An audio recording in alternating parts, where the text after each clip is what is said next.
everybody. I'm here with a very important public service announcement. I'm a firefighter. I've been in police. I've been in EMS for a long time, so care about the community, care about the local government. Everybody does, but I definitely have a special focus and interest in it. So here today to discuss all the stuff that's going on with public safety, local government, county government, and all the cyber attacks. This applies to everybody. Even if you have a business organization, definitely listen in. I'm not here to sell anybody anything. I'm here to give information.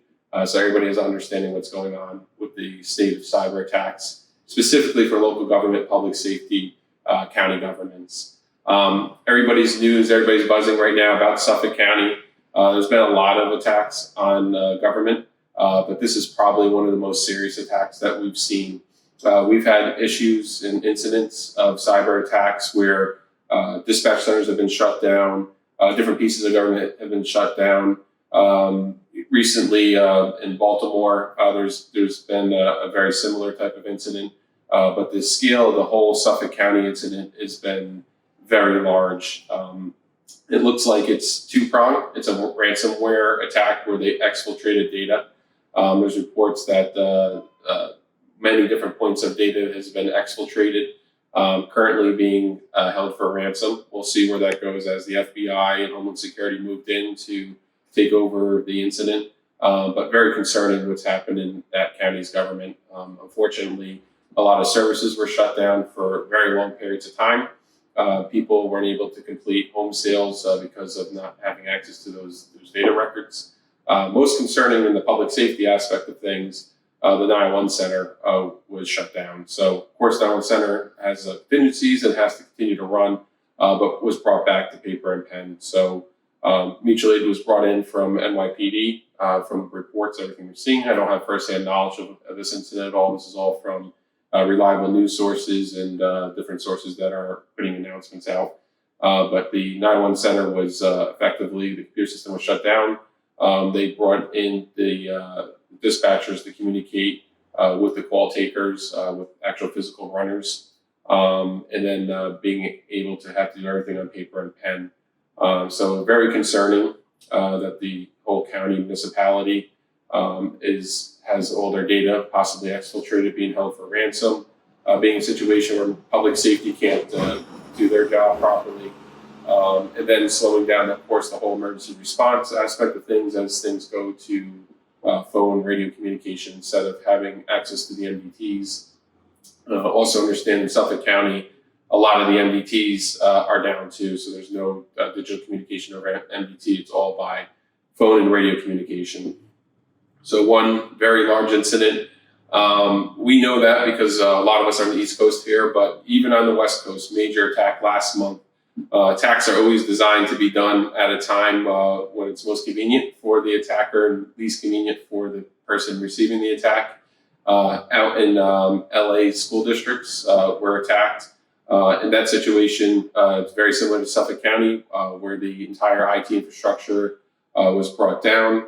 There was reports that the bus network, the student records network, and then the purchasing system, which involves bidding, purchasing, all was brought down from this attack. There's still reports that even coming into October now that a lot of systems are still down there. It didn't stop the functionality of the organization, which is to educate kids, put kids to school. They still went to school, but it slowed down a lot of processes. And there's also that big data breach issue that Suffolk County is going to be looking at if they do release records and held for ransom. So these are two very major incidents. We deal with here lots of cybersecurity incidents, either brought in to handle them. We also work to protect our clients. We have an active SOC where we're monitoring everything that's going on, Security Operations Center.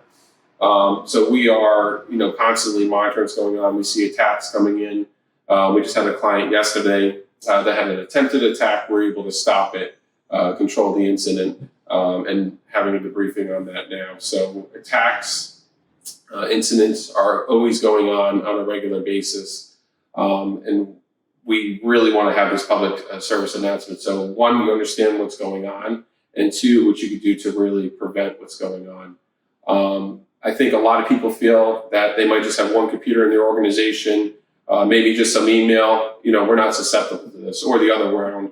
All our data is in the cloud, but it's just not the how it is anymore. Every organization, if you have a computer, a cell phone, that's a smartphone, you're connected to the internet, then you're susceptible. And there's a lot that has to be done for your organization to make sure that it's protected. So just to show like the pure scale, you think that you're protected of how scary it is out right now, I'm going to kind of go over to our board right here, and I'm going to describe to you probably one of the scariest cyber attacks that we've seen recently. All right, this is the most scariest attack that I've seen that's reported hit lots of different companies out there. This is what you call an AiTM, attacker in the middle. We'll kind of go through it here on the board. Very complex. I had to draw it out so you kind of get a good understanding of it. How an attacker in the middle works is that we got this guy here, our black hat hacker. Say that 3 times fast. And how it works is that I'm sure a lot of you people see these emails come in. You get an email that says that you have a voicemail. It's MP3 file, except it's not really an MP3 file. It's actually a voicemail.mp3.html. So it's actually an HTML file with code in it. So you get this email. It's a voicemail, and you click on the download to download the voicemail. Once you get that voicemail and you go to listen to it, nothing happens because it's actually an HTML file. What that's doing is it's redirecting you to a website that looks a lot like Office.com, like your Office 365 login, except if you look at the URL, it's something like notreallyoffice.com. So this notreallyoffice.com looks exactly like your Office.com, except it's not really your Office.com, it's not really Office.com. On the upper left-hand corner, it'll have your logo, just like your Office.com, your email bar, put your email in, except what it did, this fake website, is it went to Office.com, it got your branding and brought it over, and it auto-filled your email address, so it looks like it's actually your Office.com that auto-fills in your email address, and it got that from the email that it sent you originally. It had this information and built this to make it as authentic looking as possible. The only way that you'd really tell that it's not Office.com is because you look in the URL and it's not really Office.com. So you put your email address in and it brings you to the next page, which you put your Office password in. But you guys are ahead of the game. You have MFA, which most organizations don't. And MFA is a really good security tool, probably could prevent almost all your cyber attacks. But you have MFA, so how do they get around that? Well, you're at this point entering your office information into a fake website. As long as they get that information to the true office.com, it will send you the MFA alert on your phone. So what they do, as soon as you hit submit and submit that password, it's sending that information to office.com and inputting it, since they now have your email address and password, and it sends you an alert on your phone, the MFA. You accept the MFA because you think it is your email address. However, it's not. And at this point, they now have that active office.com session that they took that session key or inputted the office.com information into the portal, and you accepted it. So it allowed them to get into your office.com. So Mr. Black Hat Hacker, say that 3 times fast, he got the information that he wanted. He got access to your office.com. And this is what makes attacks so difficult to detect today, so difficult to prevent. Of course, there was a lot of things that we could have saw if we knew where to look for it. The mp3.html, but not really office.com that you're entering the information into. And things is just as simple as that when you log into Office, a lot of times that session is locked. So when you go to your office on your computer, it's almost always logged in. So some of those things are red flags, but most people will never notice that stuff and go through this process, and then people have access to your office. Once they have access to your office, they're seeing your normal course of business, and they'll look to either do maybe credit card transactions, wire transfers, communicate with your clients on your behalf to try to exfiltrate data, to get a virus into your network, maybe ransomware or malware, or whatever their task is. But the difference today with hackers is that there's a lot of AiTM going on, attackers in the middle. And that means that they're actually participating in these attacks. A lot different than it used to be, where people just got a computer infected and sent viruses out to everywhere. And stuff worked, it worked. If it didn't, it didn't. Today, it's different. These are actual professionals that are specifically targeting high threat, high risk organizations that have a lot of information for them to exfiltrate. But also on top of that, they also go for the low-hanging fruit. So if your Jimmy's CPA has one computer in it, great. You probably don't have the protections that need to be there to be able to get into that organization. And what's valuable about a small organization, it could be something as simple as personal identifiable information. It could be credit card information. It could be pretty much anything. And attacks like this show that just because you're in the cloud, you're not 100% protected. And it's very, very critical that as an organization that you guys have the protections in place so that you don't have issues like this. So I hope you enjoyed my drawing. I hope you enjoyed all my stories. As you know, there is a lot going on right now in cybersecurity, a lot going on with organizations. And I know that you might have an awesome IT person, which is great. Maybe it's a member of your agency or your company that's helping out or doing the role fully.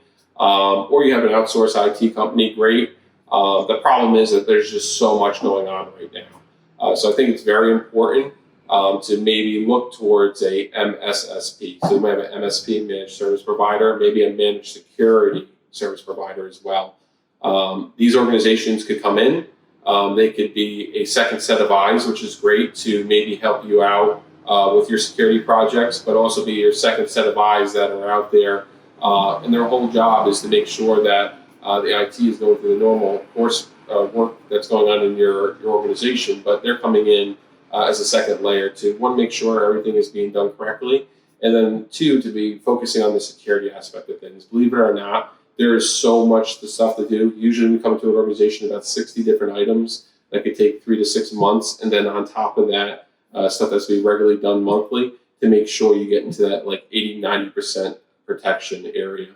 And that's just the best thing to do. On top of that, we have compliance. So more and more, we're seeing organizations being required to have compliance in place. So healthcare, HIPAA, that's been around forever, but new stuff that's out there too. NIST, CMMC from the federal government, all those 3, 4, 5-letter words that are out there. There's probably about 10 different IT regulations out right now that different organizations have to meet in order to be safeguarded. So you have that out there, the compliance, the stuff you should be doing, the compliance. So we're here at Fisch. We're here to help you out with all that. I'd love to jump on the phone and talk to your organization.